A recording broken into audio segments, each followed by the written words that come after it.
kita akan melihat bagaimana Tuhan adalah Tuhan yang menepati janji. Mari kita bersama-sama membaca di dalam Yosua pasal 21 ayat yang ke-45. Dari segala yang baik yang dijanjikan Tuhan kepada kaum Israel, tidak ada yang tidak dipenuhi. Semuanya terpenuhi. Haleluya. Anda dan saya adalah Israel rohani. Ini ayat yang luar biasa. Ayat ini juga merupakan ayat kunci dari kitab Yosua. Dari segala yang baik yang dijanjikan Tuhan kepada kaum Israel, tidak ada yang tidak dipenuhi. Dalam saya lain katakan setiap janji, semuanya itu dipenuhi oleh Tuhan. Luar biasa Tuhan ini, saudara. Jadi saudara-saudara, kita melihat bahwa Tuhan itu tidak pernah ingkar janji. Amin, saudara. Apa saja yang dikatakan, apa saja yang dijanjikan. Dan saya tahu semua adalah segala yang baik yang dijanjikan kepada umatnya, kepada anak-anaknya. Pasti Tuhan akan penuhi. Tidak ada satupun yang luput. Tidak ada satupun yang lolos. Yesus pernah berkata demikian. Lebih baik atau lebih mudah langit dan bumi ini lalu daripada satu titik atau satu koma dari firman Tuhan itu lalu. Jadi kita melihat Tuhan kita Tuhan yang baik, Tuhan yang luar biasa. Kita melihat di dalam Yosua ini bagaimana bangsa Israel mereka dibawa masuk ke tanah Kanaan. Dan ini sudah dijanjikan 500 tahun sebelumnya kepada Bapak Abraham. Sudah nanti bisa baca di Kejadian pasal 13. Waktu Abraham masih seorang diri, belum punya anak. Tuhan sudah berkata kepada Abraham bahwa nanti keturunanmu akan mewarisi tanah ini. Waktu itu Abraham di tanah Kanaan, tapi dia sebagai musafir. Dia cuma sekeluarga pindah-pindah tempat dengan kemah. Tapi Tuhan sudah berkata kepada Bapak Abraham, Abraham, nanti keturunanmu akan mewarisi tanah ini. Seringkali Tuhan itu berkata-kata kita tidak bisa menjangkau. Berapa banyak kali Tuhan berfirman kita tidak nutut. Saya yakin waktu itu Abraham juga nggak nutut pikiran. Kok bilang keturunan, wang anak aja satu belum punya. Tapi Tuhan yang maha tahu. Dia sudah melihat masa depan kita. Dia sudah melihat dengan jelas apa yang di depan kita. Kalau kita berjalan di dalam jalan Tuhan, Tuhan sudah tahu. Tuhan sudah menyediakan berkat bagi kita. Dan dia berkata bahwa nanti satu kali kamu akan mewarisi semua ini. Apakah saudara percaya? Nah, ini satu hal. Karena janji dan kenyataan itu, antara janji dan kenyataan itu ada jarak, saudara. Ada waktu yang memisahkan. Dan di tengah-tengah ini ada sesuatu yang kita butuhkan untuk kita bisa mencapai sasaran kita. Yaitu percaya dan taat. Nah di sini ini kuncinya, saudara. Kalau kita mau percaya, taat, maka kita akan mencapai apa yang Allah janjikan. Kalau tidak, ya tertunda. Seperti bangsa Israel. 40 tahun sebelumnya itu Tuhan sudah bawa mereka di ambang pintu. Tapi mereka tidak percaya, tertunda sudah. Bukan tertunda saja, generasi yang keluar dari Mesir itu tidak bisa menikmati janji Tuhan. Saudara, mari kita selangkah demi selangkah, kita lihat dari janji dulu. Bagaimana bahwa Tuhan itu adalah Tuhan yang suka berjanji. Kita baca dulu di dalam Amos pasal 3 ayat 3. Dikatakan demikian, berjalankah dua orang bersama-sama jika mereka belum berjanji? Nah ini dasar. Tuhan itu dengan manusia itu ikatannya adalah ikatan janji, covenant. Jadi Tuhan itu dengan umatnya, dengan Bapak Abraham sebagai Bapak orang percaya dan keturunannya, dan kita sebagai anak-anak Abraham secara rohani, itu diikat oleh janji, saudara. Sebab itu Alkitab ini, mengapa kok dikatakan perjanjian lama dan perjanjian baru? Karena Alkitab ini adalah janjinya Tuhan kepada umatnya. Perjanjian lama dan perjanjian baru. Jadi hubungan Tuhan dengan manusia itu janji. Kita melihat bahwa Tuhan itu adalah Allah yang suka berjanji, yang senang berjanji. Tapi juga tidak sembarang berjanji. Ada orang yang gampang berjanji, tapi tidak dipenuhi, saudara. Tapi Tuhan tidak. Kalau dia berjanji, itu dia ikatkan dirinya di dalam janji itu. Dia tidak mungkin berjanji tidak memenuhi. Jadi kalau Tuhan berjanji, ya dan amin. Pasti akan digenapi. Ya di atas iya, dan tidak di atas tidak. Itu tuh. Ya, sebab itu Tuhan paling tidak senang dengan orang yang suka ingkar janji. Kalau anak Tuhan suka ingkar janji, maka itu Tuhan tidak senang, saudara. Karena itu tidak cocok dengan karakternya dia. Ini tidak cocok dengan karakterku. Ini anakku tapi nggak cocok, nggak punya sifatku, kata Tuhan. Dan salah satu bentuk ingkar janji itu yaitu pernikahan. Berapa banyak pernikahan hancur karena perselingkuhan, perzinahan. Dan itu adalah satu pengingkaran janji di hadapan Tuhan yang sangat Tuhan benci. Ya, makanya itu saudara perhatikan hal ini dan tekankan kepada anak-anak saudara. Pernikahan itu adalah satu bentuk atau satu hubungan yang didasarkan di atas perjanjian, yaitu perjanjian nikah. Dan itu harus ditepati. Sebab itu kita melihat bahwa Tuhan adalah Tuhan yang suka berjanji, tapi Tuhan juga adalah Tuhan yang menepati janjinya. Coba kita baca satu ayat di dalam Mazmur 119 ayat yang keempat. Engkau sendiri telah menyampaikan titah-titahmu supaya dipegang dengan sungguh-sungguh. Amin, saudara. Tuhan berfirman itu tujuannya apa? Supaya kita pegang dengan sungguh-sungguh. Haleluya. Saudara pegang firman Tuhan. Tuhan paling senang kalau saudara memegang janjinya. Kalau saudara datang kepada Tuhan dengan berdasarkan janjinya. Saudara berdoa di atas janji Tuhan. Itu Tuhan paling senang. Karena itu tanda bahwa kita percaya kepada Dia. Kita percaya seperti anak. Kalau orang tua sudah berjanji, dia datang, dia tagih aja. Dia nggak peduli. Mungkin orang tua sibuk, nggak punya duit atau apa. Pokoknya sudah kadung ngomong. Ya kita harus genapi, saudara-saudara. Tuhan tidak pernah lalu marah. Tuhan berfirman supaya kita pegang firman itu dengan sungguh-sungguh. Sebab itu percayalah kepada janji Tuhan. Satu ayat lagi di perjanjian baru. Matius 24 ayat 35.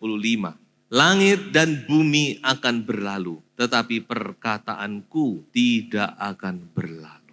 Langit dan bumi akan lenyap, tetapi firmanku tinggal tetap. Langit dan bumi ini, kalau kita lihat, kita tidak bisa bayangkan langit dan bumi lenyap. Tapi firman Tuhan berkata, langit dan bumi akan lenyap. Karena nanti akan ada langit dan bumi yang baru, turun dari sorga. Namun firman Tuhan tidak akan lenyap, saudara. Haleluya, pegang firman Tuhan ini, sudah. Pegang janji Tuhan. Yang kedua, kita lihat tadi bagaimana antara janji dan kenyataan itu ada yang namanya percaya dan taat. Ini adalah kewajiban kita, ini adalah tugas kita. Janji adalah Tuhan, kenyataan itu Tuhan, namun percaya dan taat itu manusia. Saudara tidak usah meragukan janji, saudara tidak usah memikirkan kenyataan, semua itu adalah tanggung jawab Tuhan. Tetapi percaya dan taat itu kita. Trust and obey. Dua kata yang sederhana. Saya lihat bahwa Tuhan itu tidak membuat susah manusia, saudara-saudara. Tuhan cuma memberikan dua. Percaya dan taat. Trust and obey. Percaya dan taat ini saya gambarkan sebagai dua sisi dari satu mata uang. Satu dengan yang lain saling melengkapi. Dan kedua-duanya sangat penting. Dan syarat utama untuk kita menikmati janji-janji Tuhan. Tadi sudah saya sentil, bangsa Israel tidak bisa menikmati janji Tuhan walaupun mereka sudah di ambang pintu karena mereka tidak percaya. Mari kita baca saja ayatnya di dalam Bilangan 13 ayat 31.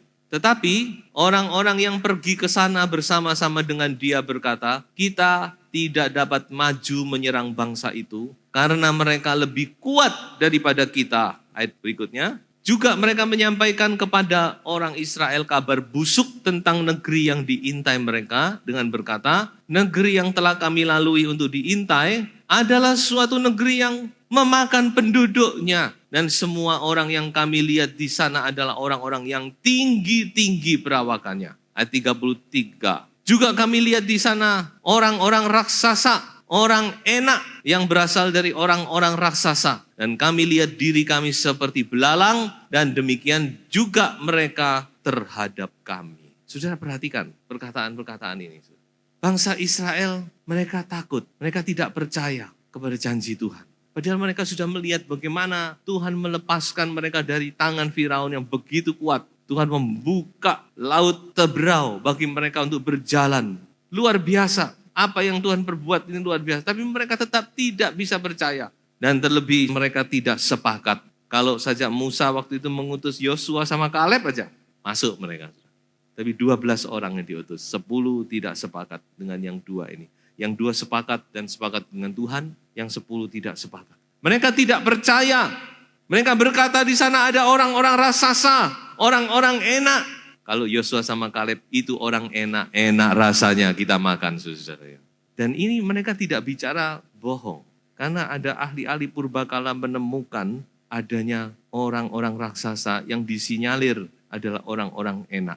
Yang disebutkan di dalam kitab Bilangan. Memang adalah orang-orang yang kuat, gagah perkasa. Bangsa Israel melihat, wah gawat kita ini. Kita nggak bisa masuk, ini matilah kita. Konyol kalau kita masuk. Tetapi apa yang Yosua katakan? Mari kita baca Bilangan pasal yang ke-14, ayat yang ke-7 dan ayat yang ke-8. Negeri yang kami lalui untuk diintai itu adalah luar biasa baiknya. Sampai di sini masih sama. Mereka juga berpendapat baik, Yosua Kaleb juga bilang luar biasa.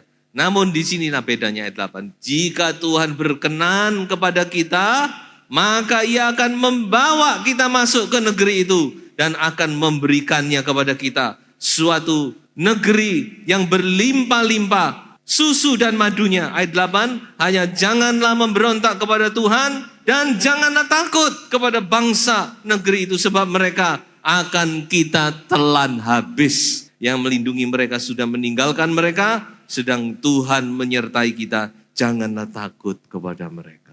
Jangan takut, saudara. Tantangan di depan kadang-kadang menakutkan seperti raksasa-raksasa yang besar yang siap untuk menelan kita. Tapi kalau kita melihat kepada Tuhan yang menyertai kita, kita akan menang. Amin, saudara. Yosua dan Kaleb berkata, jangan takut. Yang menyertai kita adalah Tuhan semesta alam. Maju, percaya, dan maju saja. Aduh, kalau waktu itu mereka percaya kepada Yosua dan Kaleb, mereka sudah menikmati, saudara. Tapi mereka tidak percaya. Sampai akhirnya mereka harus mati di padang belantara, berputar-putar 40 tahun tanpa arah tujuan yang jelas. Tuhan cuma putarkan mereka supaya mati semua. Nah sekarang kita coba kembali kepada Yosua 2:24 tadi. Bagaimana pada zaman Yosua bangsa Israel bisa maju menduduki tanah Kanaan. Yosua 2:24. Kata mereka kepada Yosua, ini dua pengintai. Tuhan telah menyerahkan seluruh negeri ini ke dalam tangan kita. Bahkan seluruh penduduk negeri itu gemetar menghadapi kita. Dan mereka maju dan mereka mendapatkan apa yang Tuhan janjikan. Karena mereka percaya dan taat. Trust and obey. Sudah percaya dan taat, maju saja. Tidak usah takut. Kadang-kadang kita ini takut karena kita ini memikirkan masa depan. Sudah. Wah, besok gimana? Minggu depan bagaimana? Lalu nanti bagaimana? Kalau saya tidak bisa gini bagaimana? Kalau saya tidak mampu bagaimana? Ada kita terbayang dengan itu, sudah kita takut terlebih dahulu. Belum perang sudah takut. Tapi Tuhan berkata apa? Kesusahan sehari, cukup sehari. Hari ini hadapi hari ini. Besok itu urusan Tuhan. Besok itu di tangan Tuhan. Masa depan kita ada di tangan Tuhan. Amin. Haleluya. Kalau saudara maju, maka Tuhan yang akan berperang ganti kita. Karena peperangan itu adalah milik Tuhan. Amin, saudara. Dan kita melihat sekarang kepada kenyataan. Bagaimana bahwa kenyataan itu luar biasa indahnya. Kenyataan yang menanti itu adalah luar biasa. Semua yang baik dikatakan tadi. Semua yang baik. Tidak ada satupun yang tidak menjadi kenyataan. Tuhan kita itu memang baik, saudara. Dan bukan cuma baik, saya mau katakan bahwa kenyataan itu akan jauh lebih baik dari apa yang kita pikirkan. Kita tidak bisa memikirkan apa itu yang akan terjadi di masa depan. Kita mungkin membayangkan yang baik, tapi saya beritahu bahwa kenyataan itu akan jauh lebih baik dari apa yang kita pikirkan. Seperti Ratu Sheba, waktu dia mendengar tentang kehebatan Salomo, dia datang. Khusus nyambangi Salomo, saudara. Tapi ketika dia sampai di situ, dia tinggal di situ selama beberapa waktu, dia lihat sendiri, dia berkata apa? Bahkan setengahnya belum aku dengar. Jadi yang dia dengar tentang kehebatan Salomo itu, yang membuat dia kagum, yang membuat dia datang dari selatan kepada mengunjungi Salomo, itu belum setengahnya dari kenyataannya, kehebatan dari Salomo. Nah saudara, Tuhan juga akan menyatakan itu kepada kita kalau kita percaya dan taat kepada firman Tuhan. 1 Yohanes pasal 3 ayat yang pertama. Lihatlah betapa besarnya kasih yang dikaruniakan Bapa kepada kita. Sehingga kita disebut anak-anak Allah. Amin, saudara? Tapi bukan disebut loh. Dan memang, ditekankan lagi, dan memang kita adalah anak-anak Allah. Ini bukan cuma sebutan, tapi memang kenyataan. Karena itu, dikatakan dunia tidak mengenal kita, sebab dunia tidak mengenal dia. Ayat yang kedua, saudara-saudaraku yang kekasih, sekarang kita adalah anak-anak Allah. Tetapi belum nyata apa keadaan kita kelak. Akan tetapi kita tahu bahwa apabila Kristus menyatakan dirinya, kita akan menjadi sama seperti Dia. Sebab kita akan melihat Dia dalam keadaannya yang sebenarnya. Ayat 3, setiap orang yang menaruh pengharapan itu kepadanya, menyucikan diri sama seperti Dia yang adalah suci. Jadi ayat ini berkata, saudara, bahwa yang akan datang itu kenyataan yang mulia, itu luar biasa. Kita belum bisa mengerti. Ayat di Korintus berkata apa? Kita ini sekarang masih seperti melihat di cermin, cuma samar-samar. Tapi nanti kenyataan dari janji-janji Allah itu adalah sesuatu yang luar biasa, yang kita akan terkagum-kagum. Sebab itu mari, saya ajak saudara tetap kita maju terus. Jangan takut, percayalah dan taat kepada firman Tuhan. Maka kita akan menikmati janji-janji Allah. Ayat yang terakhir, 2 Korintus pasal 1 ayat yang ke-20. Sebab Kristus adalah ya bagi semua janji Allah. Itulah sebabnya oleh Dia kita mengatakan amin untuk memuliakan Allah. Haleluya. Kristus adalah ya, yes untuk semua janji Allah. Semua janji Allah di dalam Kristus Yesus Tuhan adalah milik saudara dan saya. Tuhan memberkati.